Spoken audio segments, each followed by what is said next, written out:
Hello, everyone, and thank you for joining us today. My name is Michelle Graff, and I'm the editor-in-chief at National Jeweler. I'm pleased to welcome you to the latest episode of My Next Question, National Jeweler's webinar series. Today's session is hosted by our Associate Editor, Lenore Fedow, and features two guests, Ben Smithee, CEO of the Smithee Group, and Connor Blakley, CEO of Blakley Holdings. Before I turn the discussion over to Lenore and her guests, I just want to let our attendees know that if they have a question, they can drop it into the Zoom Q&A box at the bottom of the screens. I'll be back on after the discussion to share any questions with our panelists. Also, today's session is being recorded and will be available on the National Jeweler website this coming Friday, November 5th. Now I'll turn it over to Lenore to get things started. Thank you so much. Hello, thank you, Michelle, and thank you, Ben and Connor, for joining me today. Before we get started, I just want to give each of you a chance to quickly introduce yourselves. We can start with Ben. Yeah, hey, Lenore. Thanks, Michelle. Thanks, Lenore. Thanks to the National Jewelry team. My name is Ben Smithee. I'm the CEO of the Smithee Group, TSG. We're one of the leaders in digital marketing as a digital growth agency in the jewelry industry. I know I see a lot of familiar names in the attendees box there, so thanks for joining in, and happy to be here. Happy to have you. Connor? Hi, and once again, thanks, Lenore. Thank you. Thank all you guys for having me. I started the first ever Gen Z led youth marketing agency when I was 15. And then just worked with a lot of amazing brands, developing ones in-house and invest and develop ones of my own. And I'm 22. So yeah, I appreciate y'all having me. Yeah, of course. And so that's why I have you both here today. We're going to be talking about what retailers should know about Gen Z consumers. So I know that some people, depending on who you ask, they're going to draw the generational lines a little bit differently. But usually when we say Gen Z, we're referring to someone born between 97 and 2012, making the youngest about 9 and the oldest about 24. Is that a fair definition to work off of? Good enough for me. Okay. So I want to start by talking about a few things that are important to Gen Z consumers. So first off, people in this generation are digital natives. It's just ingrained into their daily lives. And that being said, what are these shoppers looking for in an e-commerce experience? Whoever would like to start first. Yeah, I can jump in there first. I think the biggest thing that you look at, I mean, everybody talks about omnichannel, everybody throws around all the big buzzwords and things like that. But the biggest thing is out of, utilizing some sort of seamless experience. I think the biggest thing people are looking for is convenient consumption. Yes, brand matters. Yes, all of those things that differentiate and get people out of that sea of sameness. But honestly, like the biggest thing when it comes to online is, all the things that we talk about a lot of times, the big marketing buzzwords, those at this point are sort of table stakes to be in the game and even be in the consideration set, right? It's not the differentiators as much anymore, as much as it is like what is convenient and exciting and, noteworthy, content worthy for me to consume as a consumer. And I think that's what brands sort of miss is like they're focused on the one little thing that they should have been doing all along versus how do we tie it all together and how do we make our brand really convenient to discover and to consume. Yeah, I would say the thing that's been most interesting for me to figure out in a lot of the work that we've done with retailers is how do we tie in? And I like how you talked about a seamless experience. The way I try to delineate between the two is, hey, what are some ways that we can implement user-generated content at scale while tying in physical retail locations? This is something back when it was Sprint, aside from before the merger, we placed big yellow blocks all around, clusters of Sprint stores around the country and had different talent come in and interact with those blocks and put a message behind it. So we just try to actively find ways to tie those two in and merge those two worlds together because Gen Z, obviously, it's like, we don't want to be advertised to. We don't want to be marketed to. We already see so many of these different messages through social media, how, we've been scrolling through this stuff forever. So the more that we can make it less push and just more pull and try to meet Gen Z where they're at. And so instead of trying to get them to where you are, that's how we try to do it. Right. And so as important as e-commerce is, and regardless of what some people will say, physical retail is not dead. It is still around. Now, for this generation in particular, what are their viewpoints on physical stores? Yeah, I think you're seeing it the opposite of dead. I think that when you look at retail, especially now, let's take two vantage points from it. One from like COVID, a non-COVID perspective, and then we'll talk about the effects of the COVID world when it comes to it. From a non-COVID perspective, retail really has started to become sort of that first and last mile a lot for e-commerce. You look at brands like Majuri, right? That was really dedicated and successful online.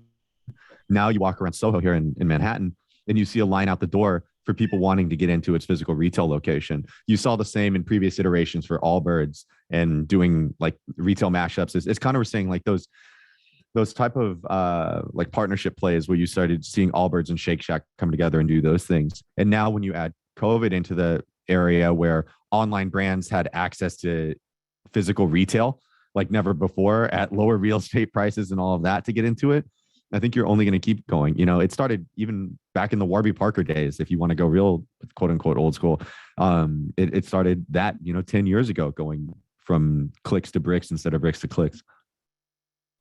Yeah, and Lenore, I apologize. I think that I might have answered the questions in reverse: e-commerce and physical stores. But so I already talked about physical a little bit. I'll go back and hit on e-commerce. Yeah. One of the things that we've seen work extremely well. An example of this is a lot of the things that we're doing with Steve Madden on the influencer side is actually getting talent and ingraining them in not only in the actual top line brand, but developing products that coincide directly with them. There's this amazing TikToker who's a friend of mine named Kennedy Urich, and we did a partnership with Steve Madden where not only was she promoting her code, it wasn't very push, but like she literally just picked her favorite clothes, her favorite style, put it on the site, and then they made a page on the main website directly with her style. So then those consumers who are going into that experience feel like they have something curated and tailored very specifically to them. And we've seen that work wonders with a lot of talent that have super high engagement. And obviously you want to pick the right brand partners,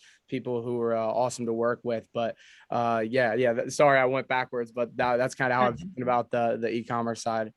Yeah. Well, and that's a good point because you can cross-platform, right? So when you look at what Connor was saying with influencers, user-generated content, these aren't people that have to have millions of followers and TikTokers with tons of follower count and exposure. It can be localized. So obviously in our industry, we are so fragmented with so many thousands of independent retailers. There's in each community, there's influencers that they can reach out to, do partnerships, test online, see what's getting great content creation, see what's getting great pull through, and then invite those people in store and do in-store promotions with those and have a higher sort of like intimacy and sort of physical interaction with those people and your customers. So there's a lot you can do there, and you don't have to rely on just your own sort of one-to-many push feed, as Connor was saying too. Right. And speaking of influencers, actually Pandora, the jewelry company, Pandora, just did something very interesting with a bunch of Gen Z influencers, the most famous one probably being Addison Rae. And they did something very similar where they just, had a curation of items that these people in particular liked. And I think when we talk about Gen Z shoppers, creativity and self-expression are super important to them. I know in the jewelry space, I'm seeing a continued rise in personalized jewelry, whether that's your initials, your name, your zodiac sign, whatever it is. But if a retailer wants to learn more about a customer as an individual, what are some tools that they can use to do that? I think one of the most underrated social listening tools right now is actually Twitter. And I know it's just where you get people's unfiltered thoughts, takes, everything, especially when you dive into, especially referencing Pandora, Addison's comments, different things like that. I heard someone say a long time ago, Twitter is like the water cooler that everyone shows up to after they've had too many drinks and they just don't stop talking and they post a bunch of random stuff. I love Twitter as a listening tool and being able to decipher culture there, because that's where a lot of memes, that's where a lot of things start, and then they end up on TikTok and a lot of these other platforms absolutely going viral.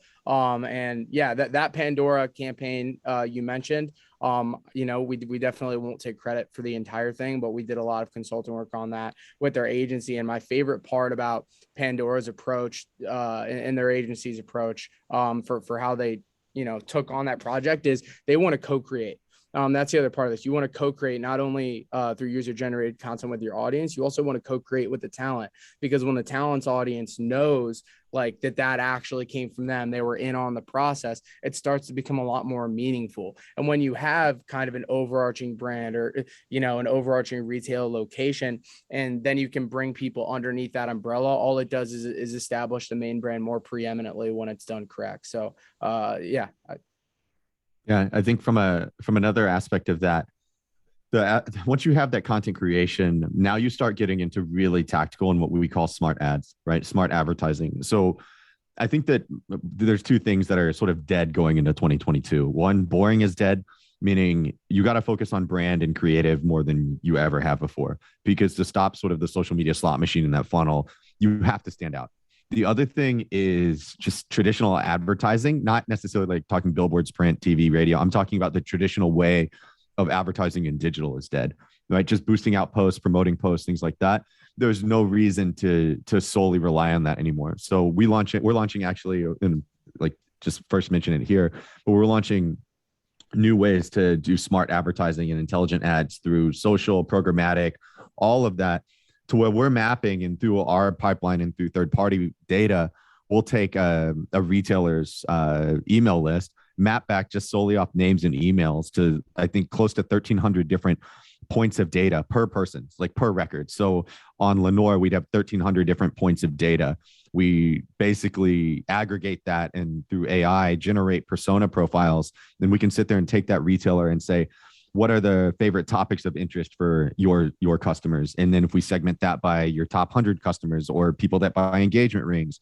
And then in terms of that, we can also prospect and build through geo-capturing in different zip codes or different areas or different things that people used to quote unquote geo-fence, and then serve ads through that. So there's no reason to just guess based on sort of interest level targeting on Facebook and Instagram anymore, when you can sit there and use true intelligent data and map and create personas and segments and serve contextual ads based on that to them. So that goes back to then what Connor was saying. If I'm going to choose influencers, well, if I know that the majority of people in my area are automotive fans over sports fans, well, then maybe I get an automotive YouTuber to create content for me instead of a collegiate golfer. But if I know that a lot of my audience is sports fans, I may get a local collegiate golfer that does trick shots to come in my store and do funny videos or trick shot videos in my store. And you can really contextualize your content versus just a mass approach. Yeah. Yeah, no, I think that's awesome. And in the spirit of influencers and talent, you guys brought it up. I'd be remiss not to bring up my girlfriend actually she has like 130,000 followers on TikTok, and I'm actually wearing them right now. She sells wristlets like these, and she makes 5-10K a month just moving product through TikTok with 130,000 followers. The reason I bring that up is because one of the things that I've seen, just if you're a mom and pop retailer all the way to a big box, if you can get people who are advocates for your company already in there and already working, those are already your advocates and influencers. Yeah. Let's try to, my dad's 50, but dang, he loves when my little sister turns on TikTok and takes a video of him. The age of this stuff is pretty age agnostic. When talking about Gen Z, I'm not a real believer that you have to be Gen Z in order to reach them on the content side at all. That's just, it doesn't make sense. So a lot of these people in the stores, whether it's clerk, someone has a funny personality, let's try to actually create talent, and create influence and user generated content out of people who work there. And if someone doesn't want to get on video or is too shy about it, that's totally cool. Just, it takes reps. It takes reps to get it right. And I don't know. I've seen that work time and time over again as well. And by the way, I know that just to add a practical step to it, I know it's like, oh, hey, have have people who are already internal advocates just go on social media. I don't think that it needs to be too strategic of a roadmap. I think it needs to be, hey, let's get involved in whatever's trending on TikTok just through simple, watching. And if someone doesn't feel like they're into the culture, just grab a 20-year-old and ask them to show them their TikTok feed. Just getting involved in different ways like that, throwing spaghetti at the wall, seeing what sticks. I think people will be very, very surprised with it only takes one. It really only takes one video. So. And now, outside of social media, do any of the more, I guess, traditional ways of reaching a customer still work with this generation? Like, is text, email, a newsletter, is any of that worth doing? Yeah, I think that a lot of it, if anything done well, can work, right? With the right targeted approach. So text, we see a lot of success in text-based campaigns, as long as it's not trying to take something that feels very personal and then trying to mass scale it and spam people with it. That's where people screw it up, right? If you have something that goes more personal, it's like sending people and serving people a product specific ad and then sending it to your homepage and saying, now go find it, right? It's the same thing people do with text message ads. It's like, oh, look, I'm able to one-to-one target somebody on their phone and get 100% of their attention while they're reading that text message. And then I send them some generic thing that's not personalized at all. Like, that's the biggest way to fail in text message advertising. I think print can work, but I think that I'm going to arbitrage and find the right priced print media, right? So give me high school and college football programs where I can get it for pennies on the dollar for a full page color ad, and target the bridal and engagement target market for us if I'm a retail jeweler, right? It's just finding what methods work and then personalizing your approach for that channel versus just, oh, let's take our brand message and splatter it everywhere and then just see, who we can hit, and then overpaying for media placement today. Like, find the right priced media placement. There's no way you should be paying what you used to pay for print placement, TV placement, cable placement, OTT, that type of stuff anymore. Yeah, I've found that, we've lived in a world where we've been able to FaceTime our friend, call our mom, and order a pizza all at the same time for some time now. Digital, obviously, as you said, we're natives. It's pretty synonymous with our life. I actually think that might have had the inverse effect. I actually think that it might have made Gen Z a little more keen to just get in person. And have a lot of those physical experiences, especially tying in digital and experiential. I think the cornerstone of those two things are kind of the future for exactly how to connect with Gen Z. I do like what you said about the texting. I've been very disappointed seeing how a lot of marketers ruined community, which was a very, very good idea. And then people, when you get on one-on-one and people give you their number, they take advantage of it and they abuse it. I've seen there's a guy who's a country singer named Morgan Wallen, who on his community, on his Instagram, he's like, hey, if you want access to these tickets, they're going fast. Like, then just get this number. If there's certain use cases, right, when you want to push and when people really want it, then absolutely. So yeah, I enjoyed that. And now I'm going to move on a little bit here. When we're talking about retail, we're not always talking about just the products themselves. So Gen Z shoppers are drawn to companies with a strong social conscience, whether that be social justice matters or the environment.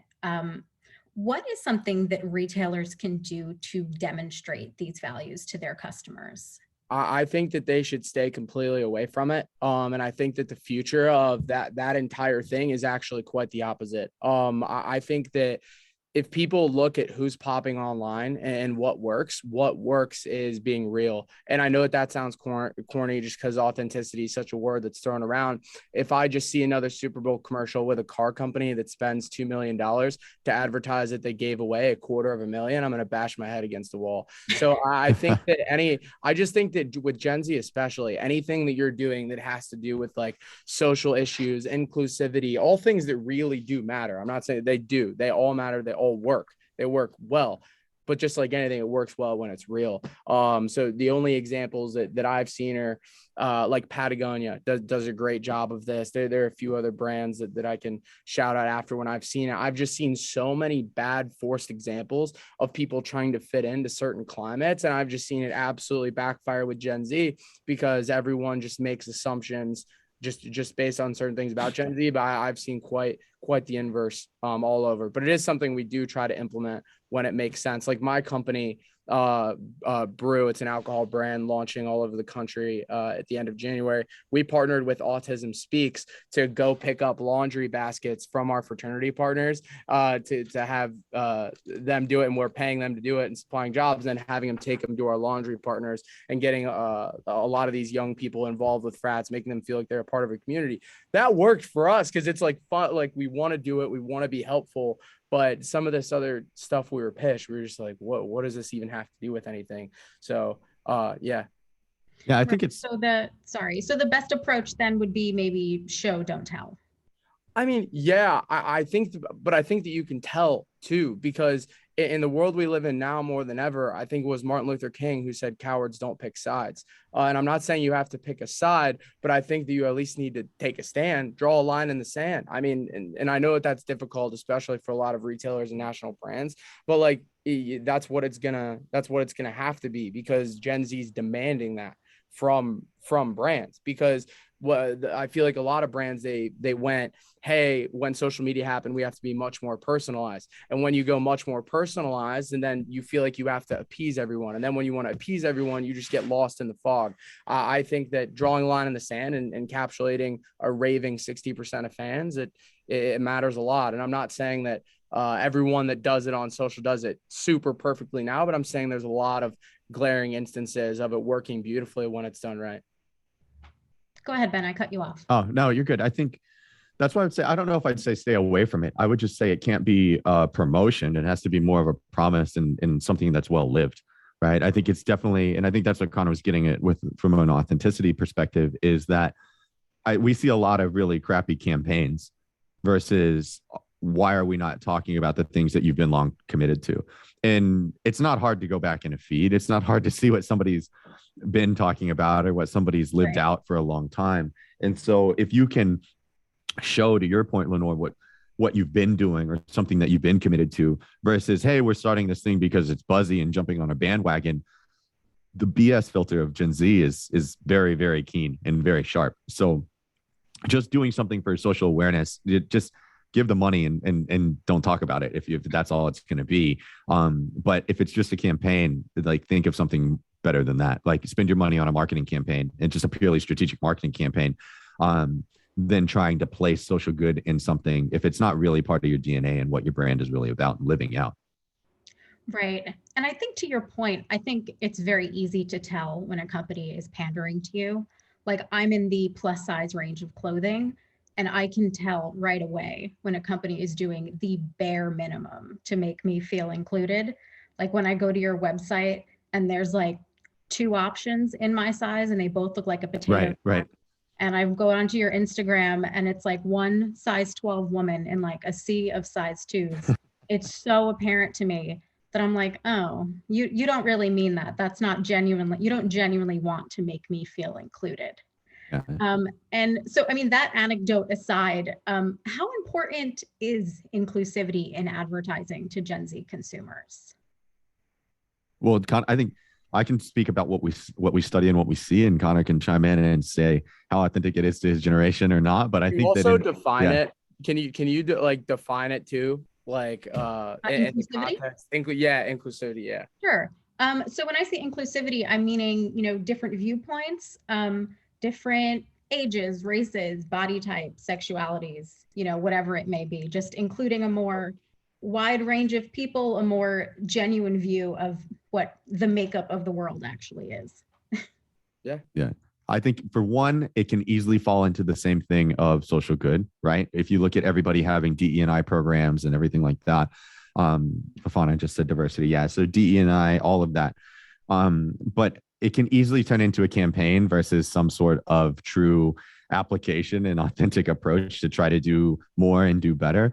But I do think it's important. I think that it's important on a couple of things. I think there's one, you're seeing a shift in organizations having responsibility, but 2, I think you're seeing people in our roles when it comes to marketing and advertising agencies and people like that. We're the keepers of the message. We're supposed to be keepers of truth. So we're the ones that are also responsible for the messaging and the things that get put out there.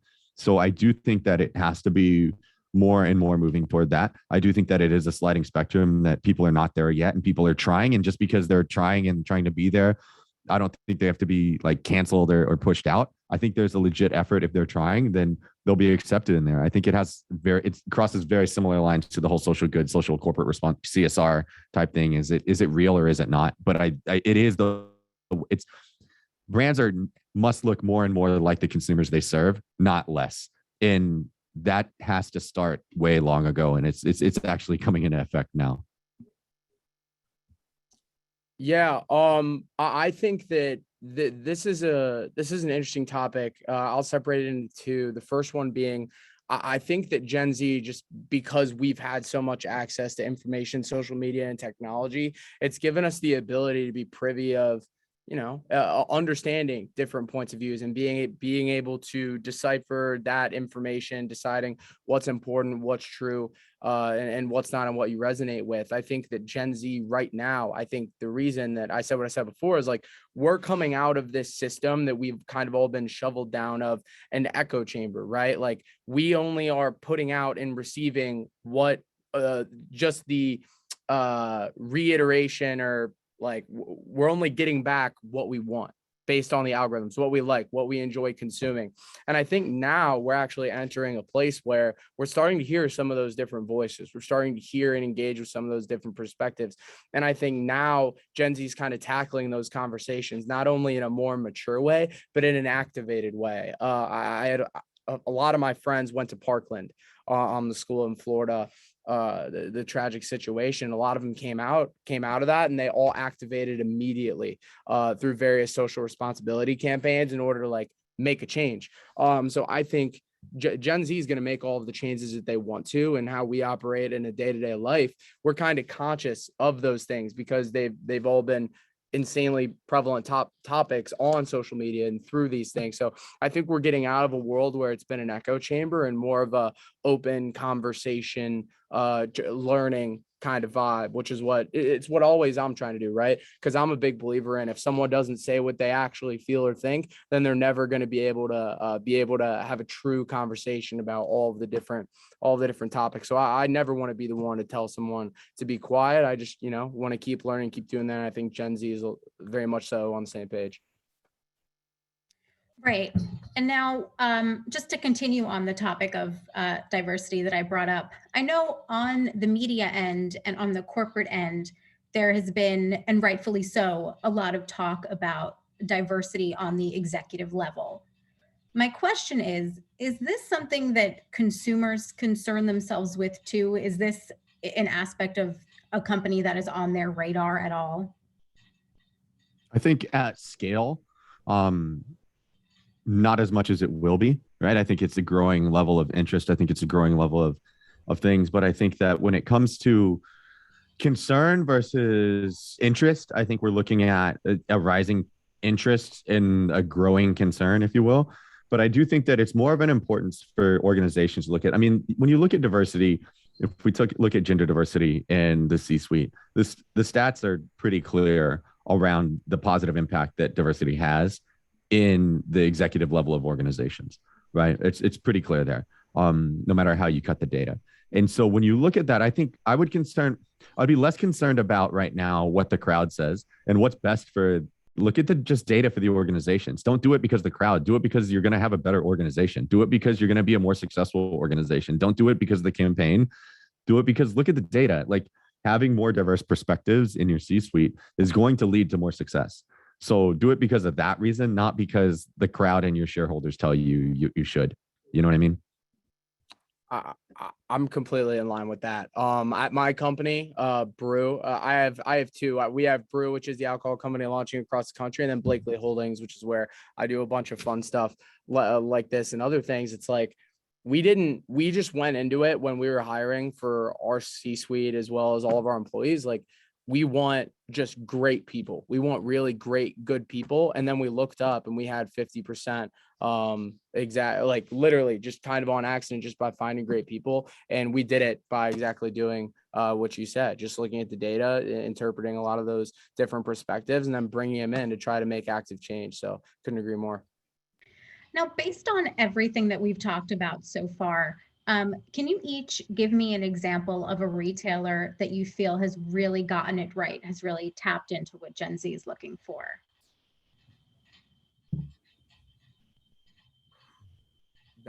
In what, in a specific category or just across the board? Just, I guess just across the board, just one retailer that you feel like is really poised for success with this generation in particular. And if you can't think of one, we can absolutely move on. I think I'll look at one that was pretty simple and not necessarily just Gen Z, but overall and sort of the approach and the way that they took it and kind of rode the wave of even digital. Because I think what Popeyes did with the chicken sandwich launch and digital and really playing off of that and sort of, selling out and then sort of building even more on top of the scarcity model and then coming back. I think there was a lot of ways that they could have been opportunistic, but they really just had fun with it and did a really good job in terms of monetizing and using digital in that space. And then their interchange between when you start seeing a lot of QSRs, I think are doing a good job in that space, because then you see what they're doing, what Wendy's is doing, when you see all of that on social and using that to engage with the community, not taking themselves so seriously. Like they're a burger company and a fried chicken company, right? They're not taking themselves too seriously. They're not trying to go out there and say how healthy they are and all that type of stuff to ride the wave of health conscious consumerism. They're out there saying, hey, look, how do we have fun? How do we be snarky? How do we maintain authenticity? And I think that serves really well to a Gen Z market that is becoming more health conscious, becoming more healthy choices, all that. They're still relevant to them, even as a burger and fried chicken company. And I think they're doing it well and they'll have a long-term success from it. I think I agree. I think a lot of the case studies that we're going to see for the future of what consumers look like on the retail end, we're going to see in the QSR space, because they're the ones who are actually just forced because of the ecosystem to change quicker than a lot of these other retailers have to. The brand that comes out for me is one that we work on and run all of their marketing on social and influence for, and it's Raising Cane's. I'd encourage everyone to just kind of go check out maybe any of the marketing materials at Raising Cane's, some of the announcements coming up as far as co-collaborations and brands, how they've integrated with culture through talent in a seamless way that doesn't feel like Gen Z's pushing at them, but rather inviting them through voices that matter to them, just to one love. Chicken, it's simple. It's chicken fingers. It's exactly it is that. Plus, the cane sauce is fire, man. No, the cane sauce is absolutely fire. It is good. I had something the other day. And the other cool part about Raising Cane's too is the founder, Todd, and how his personal story is really true and just ingrained throughout the brand. And they dominate on TikTok and a lot of these collabs. So Raising Cane's is probably mine. Speaking of collabs, I think that Kith does a really good job. They've done a good job of really merging, going from being very, very successful in the millennial and starting really elder millennial down through and translating that into collabs that they do that are really popular with Gen Z. Look, they're in a hot market when it comes to streetwear and sneakers and things, but there's a million brands out there that could be way more engaging. But what he's done with Kith has been they've just perpetuated the machine. And I think they're going to continue to be very, very, very successful as a retailer that's really pivoted to online and online releases and their Monday releases. I think there's a lot of great stuff that they do. I like Kith a lot.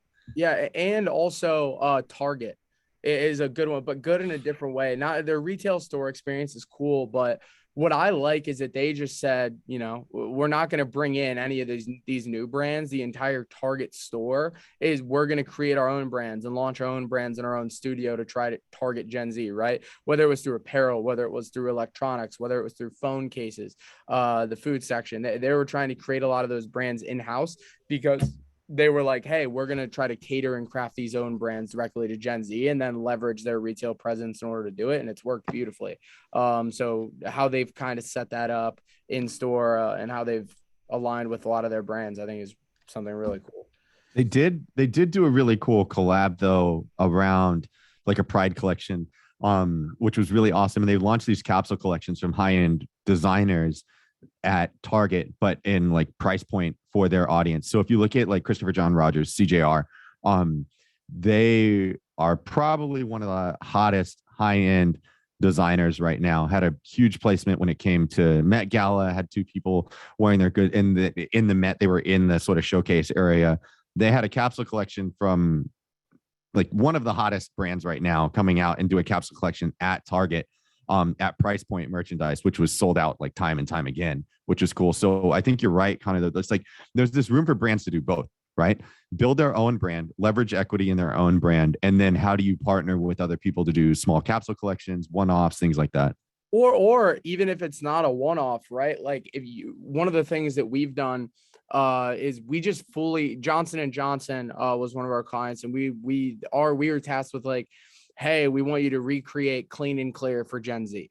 And throughout that process, we actually decided we were going to do the branding first, and then we took a step back, and then we went and engaged Brooklyn and Bailey, these two influencers, to basically help them craft the brand themselves, right? And so you're not only creating IP, right, but you're also having it ingrained through the voices that your audience, follows, makes up of. So we actually try to get talent and Gen Z in on the ground level in order to build up a lot of this stuff to actually create IP, so it's value for the business and it's positive cash flow. So yeah. Yeah, that's definitely an interesting approach to it. Now, we mentioned this a little bit earlier, but when we talk about Gen Z consumers, some of them right now are as young as like 9. So they don't have a ton of purchasing power just yet. When are we going to see Gen Z at like full force? I think it's looking not just at purchasing power, it's about influence, right? Everybody's so focused on influence when it comes to media, but they don't understand influence, that household, like how the household works. And when we look at how younger people are influencing household purchases, how younger people are influencing content online, right? Content creators are getting younger. They're not getting older, although it's not exclusive to young people. It's just younger people have an advantage. They don't have the hurdles in their way to become successful at content creating that they used to have to purchase a $1,000 camera or have money to put advertising out there. They can just be good content creators and have a phone that their parents bought them, So in that space, I do think that the influence and the purchasing influence of Gen Z is much higher than people think. When you look at the quantitative data around household purchase influence, it's much greater than people realize. And so I think that, yes, it's not full now because, like you said, it reaches down to 9, but it also goes up to 24, which is prime for our audience of listeners right now when it comes to the retail jeweler, right? And in terms of engagement, all of that type of stuff. So I think the purchasing power and influence is way higher than people think now, and it's only going to increase over the next 5 to 8 years, I think. Yeah, you touched on that household influence. It's something I've been trying to convince people of for a long time. So I won't touch on that too much. I'll kind of take the other approach, which is Gen Z, where we're, a lot of people said millennials are the most entrepreneurial generation of all time. I might be a little biased, but the reason that I'm going to say Gen Z is the same reason you were talking about the household purchasing power. It's just, we have the barrier of entry to technology that is allowing us to activate and enable ourselves to, like, in an entrepreneurial sense, right? Whether it's a Shopify store, whether it's vintage reselling. I've been since 2016, like all of these kids opening up their own Instagram stores, going thrifting and then reselling it. The Gen Z has way more money than people think. Like my friends that leave as broke college kids, they're coming back home. They're like, oh, I've done this, and this. I have this much saved up. And I know that that's super qualitative, but I've been all around the country and I see it. And I see it on my own Instagram. I see it with my friends. I see it with my sisters, right? It's really, really powerful, because I think when you combine that barrier of access to information and technology with also living in kind of the shadows of 2008, the imprint of the psychological effects that left on us, like seeing my dad lose his job, house get foreclosed on, all of our friends, we really don't trust other people with our financial future. So we really want to try to build it ourselves and are more motivated now to do so, and also have the access. So I'm very, very, very excited to see all the cool things Gen Z is able to do.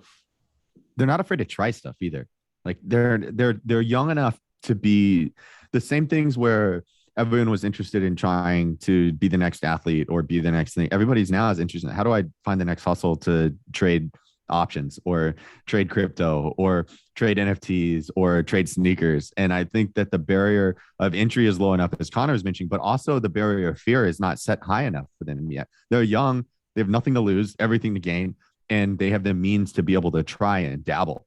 And when the cost of entry to dabble in this space, when I fractionalize buying crypto, I can fractionalize buying options, I can fractionalize buying sneakers, even when people are buying into these sort of consortium groups, there's no reason not to try it. And so I would agree that I do think that Gen Z is even more entrepreneurial than my generation of millennials. I mean, I think we paved the way for you guys a little bit, Connor. I think we paved the way, Brooks round.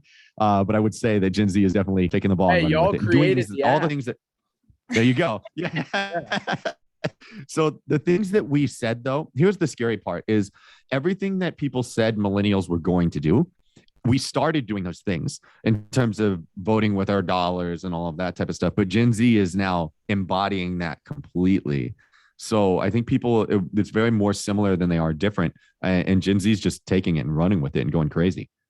Well, it is also the same generation. And I can, everyone's saying, at least to Gen Z, at least this is also pretty qualitative, but hey, you're only 20, you're only 19. For the next 10 years, you could fail at everything and still be 30.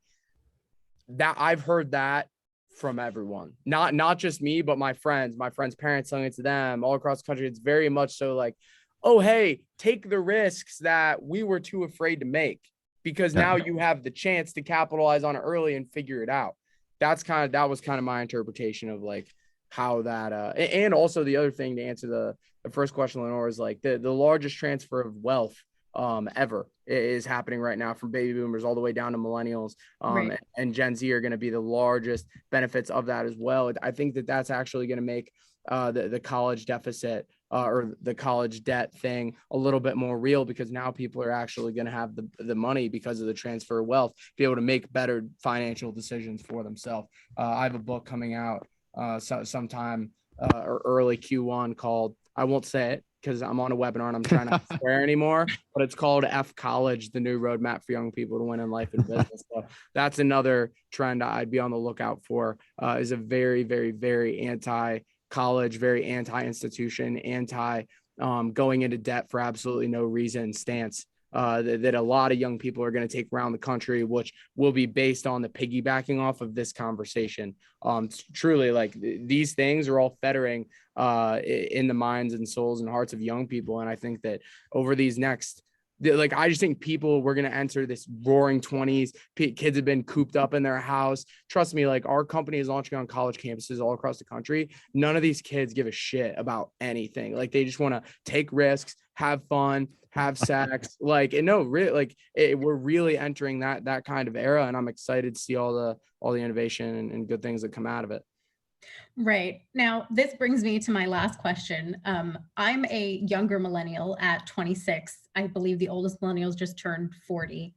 I sometimes feel like I have a foot in each generation. Like I have a 401k, but I'm also always on TikTok. So it's like a little bit of each. So my last question for you guys is there any overlap between these two generations? Any shared values that if you're a retailer who targeted millennials, you can maybe sort of use some of that knowledge you already have? Yeah, I think we're more similar than we are different, to be honest. Connor, what do you think?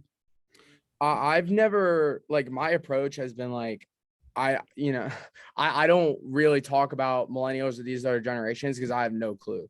Right. Like people ask me that question when I speak frequently, like what's the difference between millennials and Gen Z and baby boomers, Gen Z and Gen X? It's like, I can barely understand my girlfriend sometimes. Like I'm not going to go and try to understand a whole nother generation, but no, I think that it's culture, right? It's culture. And I think if you're under 30, if you're 40, if you're 50, but you're just in the culture and you're in some of these verticals that are really, really matter right now, especially, and in those worlds, I mean, it's all. And then when I say culture, like I talk about this, the cultural pillars every year that I come out with and talk about. Like 2 years ago, one of them was vintage reselling, right? And we've seen how that's happened.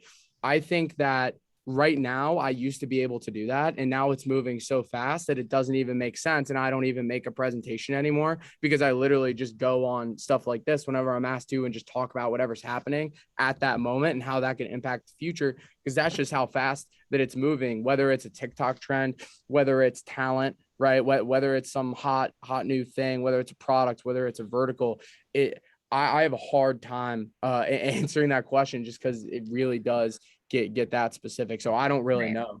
Well, there's the quantitative reasoning for things actually being more similar than different is the dispersion of information, right? So historically, generations had large gaps between them because generation to generation, information didn't travel as fast. Knowledge transfer between boomer to boomer, and definitely boomer to Xer, only happened on a one-to-one basis at scale, right?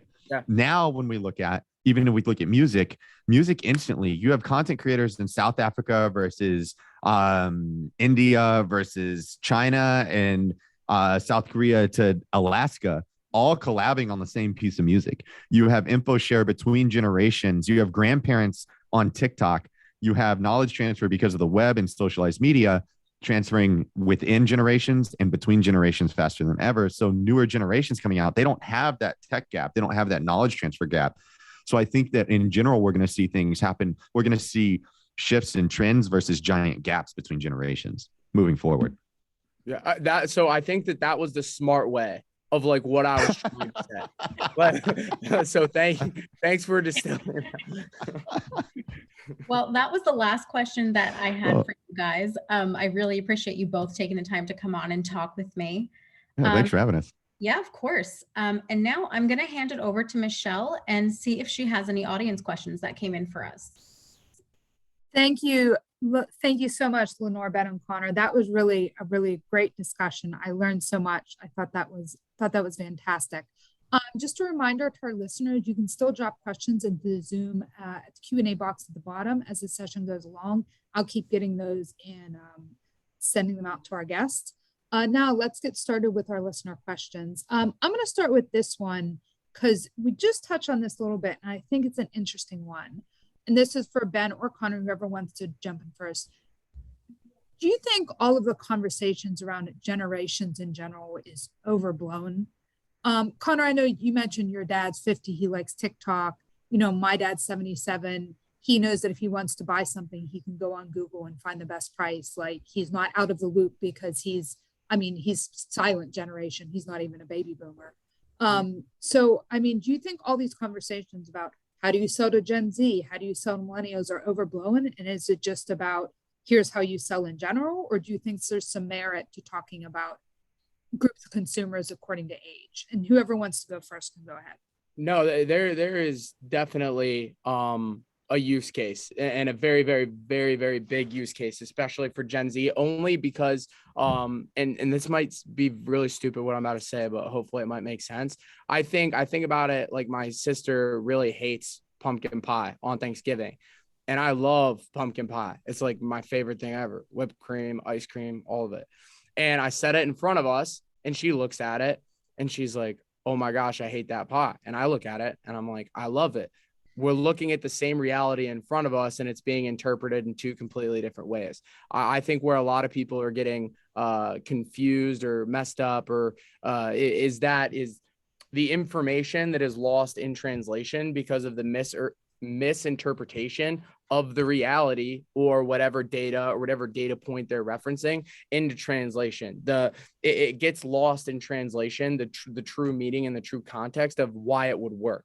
So I think for Gen Z specifically, you know, if you don't know those things and you're trying to create a brand or get some sort of affinity with that demo, if you're saying the word lit or something else that was used 8 months ago trying to be cool, you're going to fall off the wagon and you're going to be screwed. And I think that Gen Z is also controlling a lot of culture, right? Digitally. Like, they're actually controlling all of it.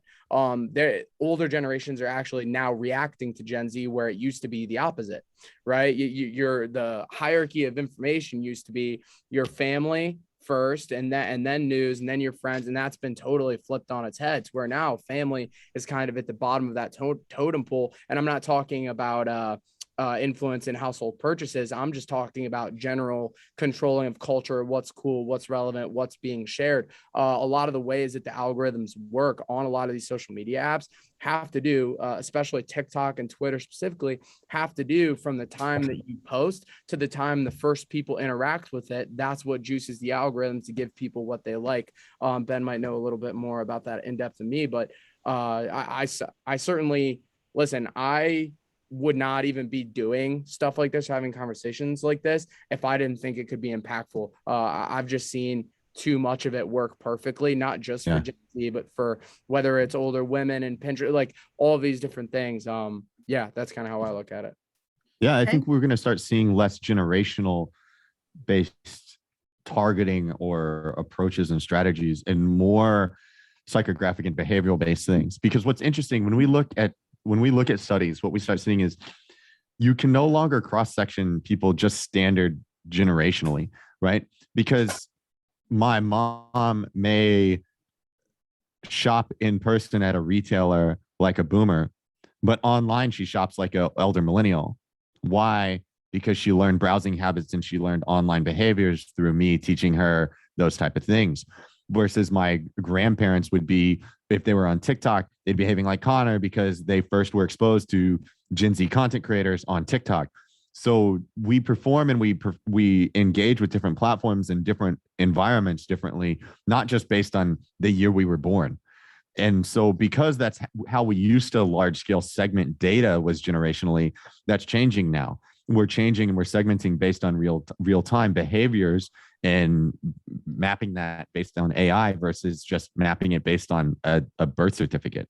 And Ben, you can correct me if I'm wrong, but I mean, I'm a believer that that's happening also just because of the speed of which 100%. data points are being collected, right? Like when we were Yes. talking about Gen Z, as far as the only use case for fragmenting generations in a mass context of like 97 to oldest being 24, whatever, is just for those big kind of cultural pendulum swinging events that happen that you can guarantee like, hey, this affects everyone, like living in the shadow of 9/11 in that post culture, living through the recession with your parents, going through all of the political climate right now, which really is kind of unprecedented for exactly where we're at in history with the democratization of information. So yeah, you're right. Well, it's also how we used to collect data, census data, right? Every 10 years, that's where we got our largest data sets of information. Now we're taking it 10 seconds on Google Analytics.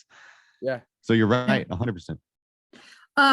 We have two questions, one about data and one about a specific platform. So I'm going to start with this one. What are the primary engagement platforms for mining intelligent data? I'm not quite sure what they're asking, but I think I understand what they're asking. Which platforms give you the best data? Yes. Or, okay. So when it comes to that, the best platform is as many platforms and many sources as you can. It's the best way to get any type of unbiased data, right? So we try to cross-platform between all third-party types of data. We look at credit card purchase data, we look at household data, we look at census data, we look at polling data, and then we look at native platform data. So Google Analytics, Google Tag Manager, Facebook Pixel data, all that type of stuff, and we merge it all together, and that's how you get a true sense of someone. Given the most data, I would look at search and purchase data. In your own primary pixel data. I think that third-party pixel data is going away big time when it's iOS, when it's Google Chrome browser. You look at everybody's getting rid of third-party pixel data. So you have to find a way into the user's phone. So MAIDs, mobile IDs, those type of things are the best platforms. Okay. Someone asked this, have platforms like Discord, which has 350 plus registered users, been tapped up for the marketing and sales of jewelry? Do we know anything about Discord? Yep, I'm a Discord genius. And the fact that someone asked this is actually amazing because not a lot of people know about all the different use cases for Discord.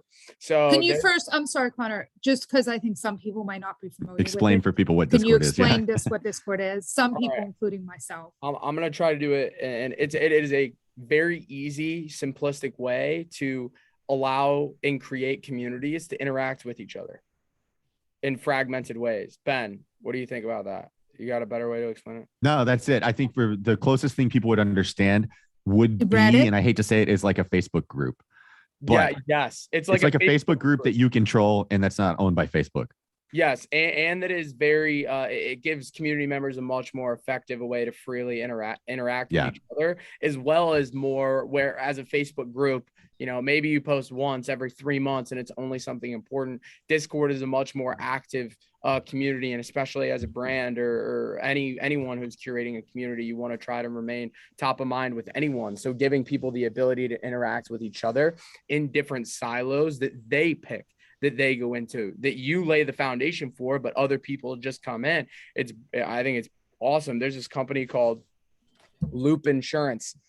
based in Austin that it's basically like, imagine Progressive Insurance, but the D&I version of it. And they're catering directly towards that. That's their brand. That's what they stand for.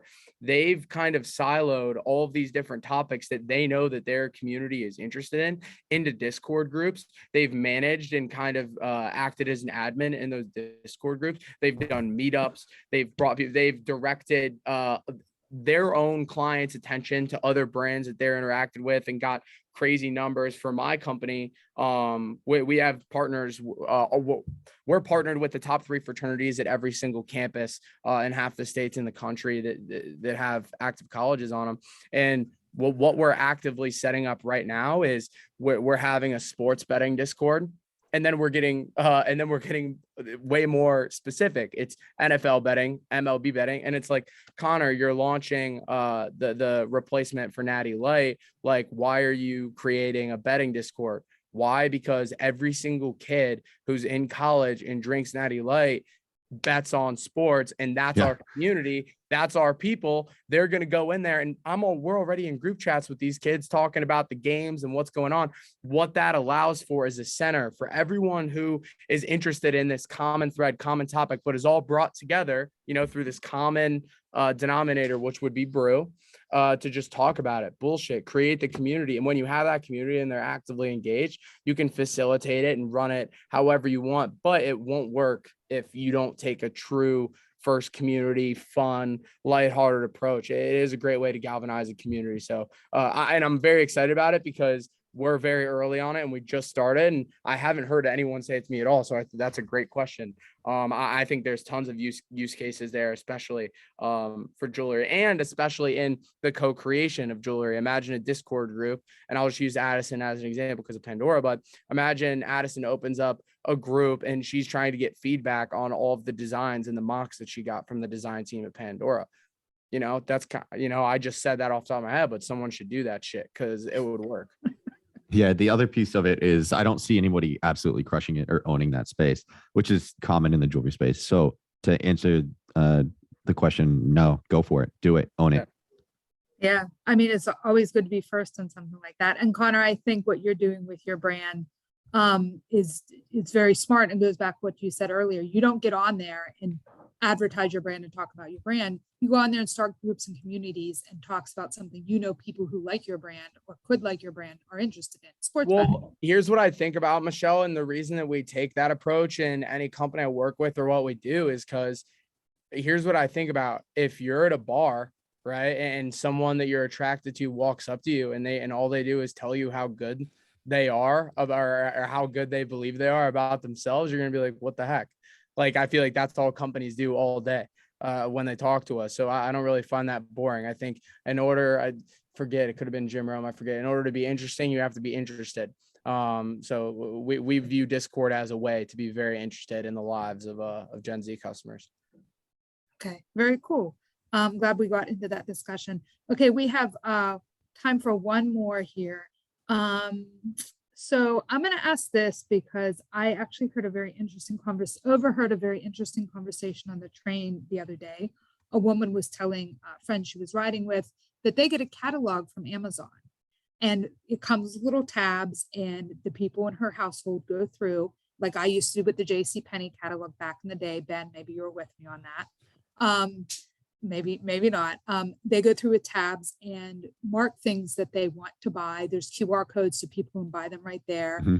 And I wouldn't think of Amazon sending out a catalog, but apparently they do. So what do you think of Gen Z and catalogs? Because I know a lot of retailers too, because their product is so beautiful, do invest in these quite lovely catalogs, especially for the holiday season. So Connor, Ben, Gen Z and catalogs, do they use them? Are they interested? Are they worth it? I would think there has to be some use if Amazon is doing it. Well, they're doing it differently than your traditional jewelry mailer. They're not just mass mailing everybody the same stuff. To your point, Amazon knows more about your purchasing behavior than you do, right? Amazon knows more about when you're going to need toilet paper than you do. So when it comes to what Amazon can do in a traditional space with QR codes and custom links and all that type of stuff, they're not using traditional mailers as the jewelry industry has used traditional mailers. They're definitely using it in a very Amazonian way of making it custom and personalized for each user in the household, right? The tabs for each user in the household, things like that is way different. So if you're going to do traditional in that way at a household individual level, that's way better. Yeah, I was going to mention that. That's a good thing, Connor. You should bring that up. That's interesting. And also, people may not know who Virgil Abloh is, but so I'm not a very fashionable person most of the time, but my girlfriend is, and we were at the store and they were selling these off-white books for $75, which is insanely cheap for that book, I think. And I bought like 10 of them, and I have them in my apartment, like decorative. And it's just because it looks cool, and it's Virgil and it's off-white. It's very, culturally powerful. I have one right there on my desk. Oh, really? Catch your eye. See, that's what I'm saying. Like, yeah. So I once again, I'm just spitballing. I have no idea if this would make sense. I think especially a jewelry company, if they took the approach, or a retailer specifically, of creating, like, spending the money to create 500 just sick versions of that, but their own version with their own branding, and all it was just pictures of the jewelry with only a price tag at the bottom, but on the outside it was so aesthetically pleasing that people literally just wanted to show it off in their house. I think that would be awesome.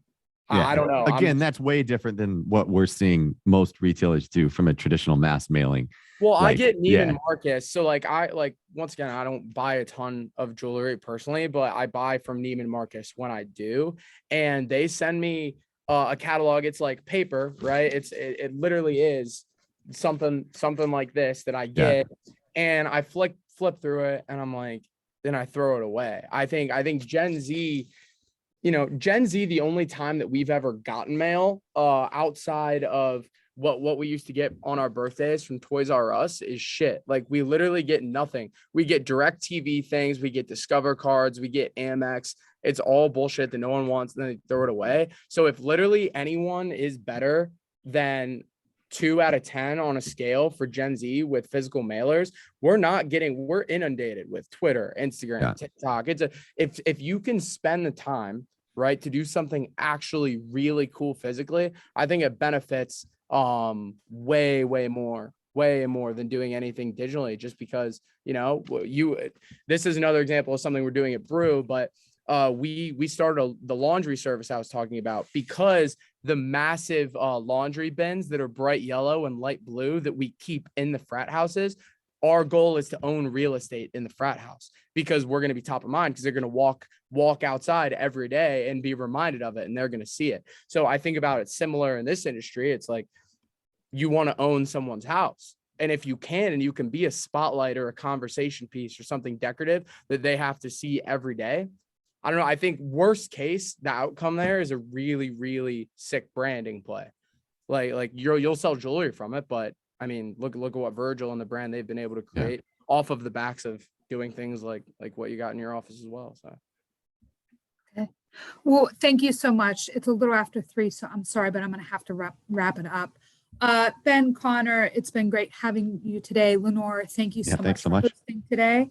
And thanks to our audience members for joining us.